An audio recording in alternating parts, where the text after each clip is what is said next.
جو شکایت انہوں نے الیکشن ہو جانے کے بعد اگلے دن کرنی ہے نا میڈیا کے سامنے، میں اس کا ازالہ آج پہلے کرنا چاہ رہا ہوں۔ جو الیکشنز ہو جانے کے بعد جو انہوں نے میڈیا کے سامنے بیٹھ کے دھاندلی کے واقعات سنانے ہیں نا، کہ یہ دھاندلی ہوئی ہمارے ساتھ، یہ ہوا یہ ہوا یہ ہوا، اور ہم احتجاج کرتے ہیں، جو شور بعد میں مچنا ہے میں اس کا ازالہ آج پہلے کرنے جا رہا ہوں۔ وہ لوگ جو تبدیلی کا نعرہ لگا رہے ہیں، میں بتا دینا چاہتا ہوں وہ اپنا سر پکڑ کے بیٹھے ہوں گے، دھاندلی کی شکایت کریں گے اور تبدیلی ہوا میں اڑ جائے گی۔ یہ نظام کبھی اس ملک کو تبدیلی نہیں دے سکتا۔ پاکستان میں 11 مئی 2013 کے عام انتخابات کے بعد اس طرح کے احتجاجی مظاہروں کا سلسلہ شروع ہو گیا۔ مظاہرین انتخابات کے دوران بڑے پیمانے پر ہوئی دھاندلیوں کے خلاف شدید احتجاجی مظاہرے کرتے رہے۔ A huge crowd of PTI workers gathered at Teen Talwar, Karachi on Sunday evening to protest against the alleged rigging of elections. Pakistan Tehreek Insaf کی جانب سے کراچی میں ووٹنگ کے دوران مبینہ دھاندلی کے خلاف کراچی کے علاقے کلفٹن پر مظاہرہ کیا گیا۔ تحریک انصاف کے کارکنوں نے لاہور میں مبینہ دھاندلی کے خلاف ڈیفنس کے ساتھ ساتھ شوکت خانم کے باہر بھی احتجاج کیا۔ ریگنگ ہوتی ہے، ہر الیکشن میں ہوتی ہے، لیکن اس دفعہ تو ریگنگ کے ریکارڈ ٹوٹ گئے۔ لاہور کے علاقہ ڈیفنس میں اتوار کی شام میں احتجاجی دھرنا شروع کیا گیا۔ تحریک انصاف کے کارکن پلے کارڈ اٹھائے ہوئے ہیں اور مبینہ دھاندلی کے خلاف نعرے بازی بھی کر رہے ہیں۔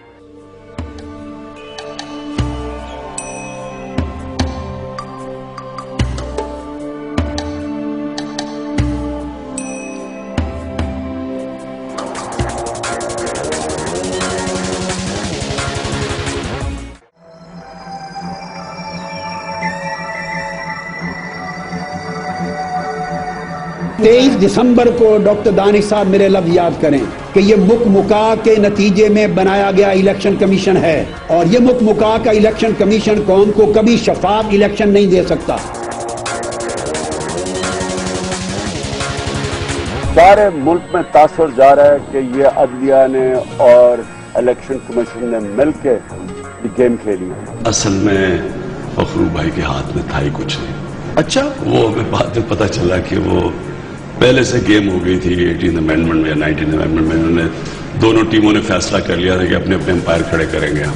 پاکستان کے اندر یہ ایک بڑا کمزور آفس ہے۔ چیف الیکشن کمیشن وہ تو فخر الدین ابراہیم کے اوپر تو ہمیں اعتماد تھا، لیکن جو پروونسز کے اندر الیکشن کمشنرز تھے وہ پروونسز نے سلیکٹ کیے ہوئے، یعنی ان کے اپنے امپائر تھے۔ تو جو ہوا ہے بالکل الیکشن کمشنرز کی نالج سے ہوا ہے۔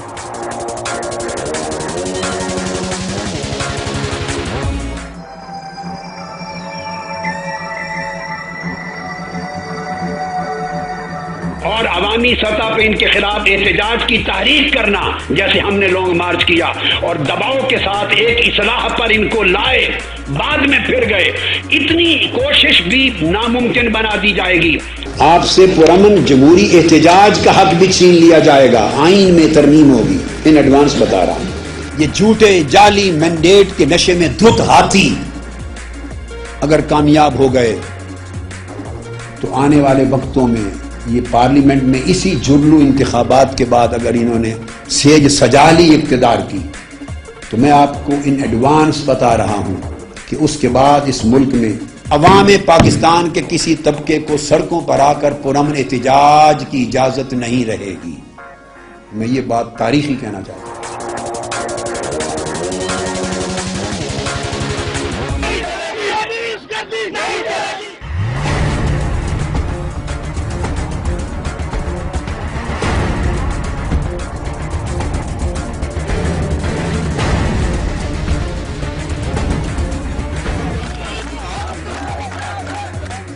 لاہور کا موار روڈ اس وقت میدان جنگ بن گیا جب ضمنی انتخابات میں مبینہ دھاندلی کے خلاف تحریک انصاف کے رہنما اور کارکن پنجاب اسمبلی کے سامنے دھرنا دینے پہنچے، لیکن پولیس تحریک انصاف کے کارکنان کے استقبال کے لیے ان سے پہلے ہی موار روڈ پر پہنچ گئی۔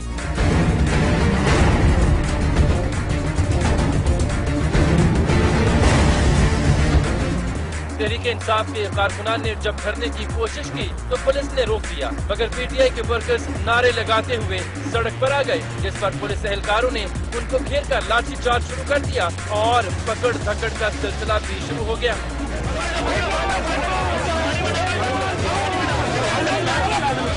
پولیس نے پی ٹی آئی کے مقامی رہنماؤں حماد اظہر، ایم پی اے نوشین، شبیر سیال اور مہر واجد سمیت 40 سے زائد افراد کو حراست میں لے لیا۔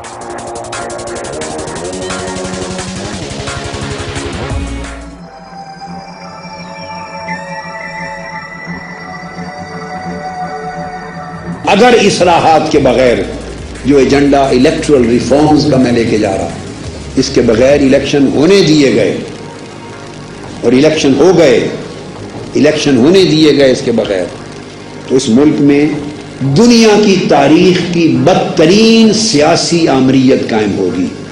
پوچھ گچھ کرنا، اسکروٹنی کرنا، مواخذہ کرنا، ان سے جواب طلبی کرنا ناممکن ہو جائے گا۔ یہ لوگ اپنے مستقبل کو ایسا محفوظ کریں گے کہ مبشر صاحب آپ بھی کھرا سچ نہیں کہہ سکیں گے، آپ کے کھرے سچ کو بغاوت بنا دیا جائے گا۔